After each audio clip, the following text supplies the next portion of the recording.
there's a very simple way of guiding your attention home to who you really are, to your source, to your true nature.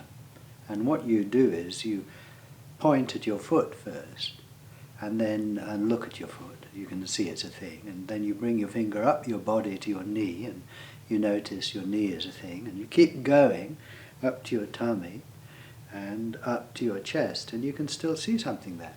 But then you come to a point where your body fades out, and there's a kind of threshold there. You can't see anything more of your body, but you keep your finger going. You keep raising your finger until you're pointing at the place above that threshold where your body fades out, and you look and see what's there, which is what I'm doing now.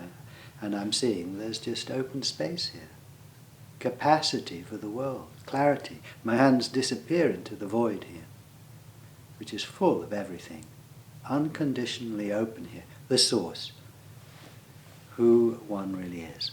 So that's a very simple journey you can take over a threshold to your true nature. A friend of mine, Colin, takes people through this experiment sometimes, and he relates it to the Zen Buddhist idea of enlightenment, or a kind of instruction for getting enlightened. And the instruction is that you've got to climb to the top of this pole, incredibly tall pole. And I don't know how you get up there, you kind of shin up there. And when you get to the top, you keep going. That's the instruction. Well, I can imagine it's kind of scary at the top of that pole. And you're being asked to keep going. I mean, you look up and there's nothing there. I can well imagine feeling resistant to taking a step off into the void. You've got to somehow trust that you're going to be all right, I suppose. Anyway, that's the idea in this instruction. Keep going, don't stop at the top of the pole. Well, Colin relates this to the coming up your body, you see. You look down at your body and you can see your legs and your torso, and it's like the pole. And the feet are the bottom of the pole. And you point gradually up your body, you're climbing that pole all the way up. And when you get to this threshold here, that's the top of the pole. There it is, physically visible. Well, the instruction is to keep going, you see. Step off the top of the pole here, right here. This is where it is, into the void. Recently I was giving a workshop, a day workshop, and there were about a dozen people, and a marvellous group of people. And one of the people was a lady who, in a way, was struggling a bit with the workshop. And I don't know if resistant to the whole approach is the right word, probably not, but what's the point of this? You know, what good is it, that kind of thing. And we tried to help her. And anyway, at the end of the workshop, I asked anyone if they'd like to lead us through this pointing experiment.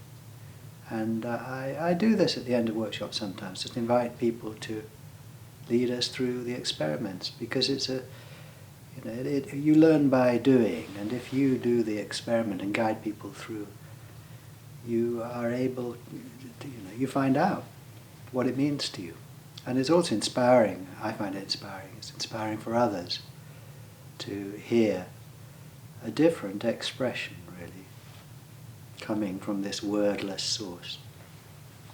So when I invited people, then there was a man who volunteered, and he did it, and it was great. And then I said, anyone else like to take us through the pointing experiment? And this lady volunteered. And I thought, oh, well, that's interesting.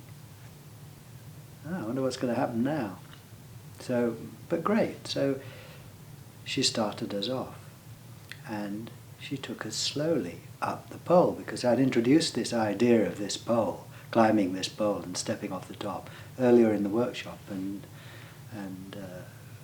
we'd been using it throughout the day, on and off. And there we were climbing the pole with her. And she really got us to look. She was really looking. And we got closer and closer to the top, you see, of the pole. And her voice became quite emotional, and it became quite dramatic. And I really thought, are we going to step off? And she took us to the top. And then she said, keep going, and look. And it was very touching, really. And she had tears in her eyes, and so did I. And it was moving, and had real courage to do that. To step off into the void, it sounds like annihilation, disappearance, emptiness. It sounds like dying, really. And it is a very deep kind of death, because here there's nothing left at all. Nothing survives here. So I am resistant to this sometimes. They say, die before you die. Well, this is dying before you die. Sometimes I don't want to.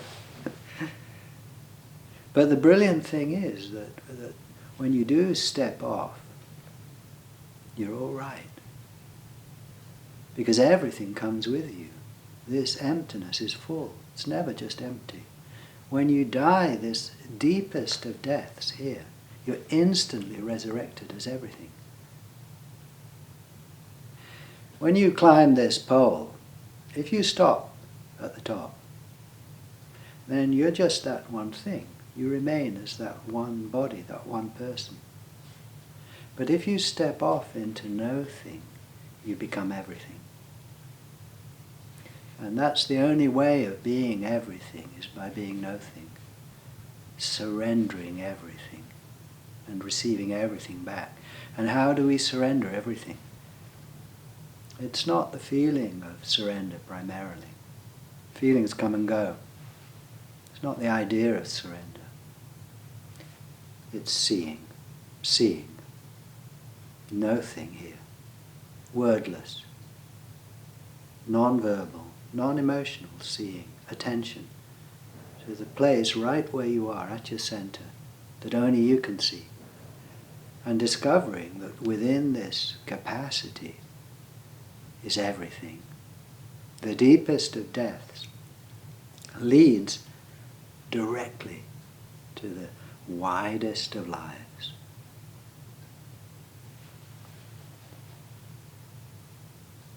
So, climb that pole.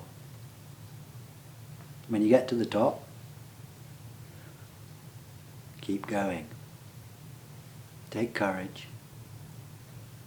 Take a deep breath. You'll be all right. Don't think about it. Don't try and understand it. You don't have to feel anything in particular. It's attention, which is available now.